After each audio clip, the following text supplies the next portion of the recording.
maansadan magaceeda waxaa la yidhaha ha karaahsan waayaha. waxaynu kaga hadlanaa say dadku waqtiga u karaahsaan, xilliga dhaxanta u karaahsaan, xilliga kuleelka u karaahsaan. magaceedana waxaa la yidhaha ha karaahsan waayaha. aanu ku bilowno.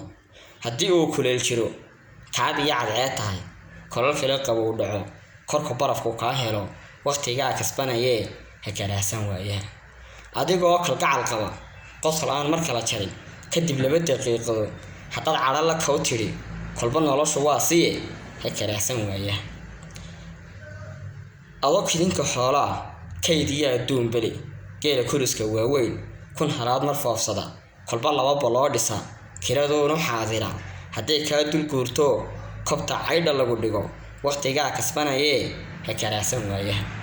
madaxweyne kaabiyo korka sare haddaad tahay, kulli dadku ku dabagalo, kolol kale wasiir tahay, markay kaa wareegtee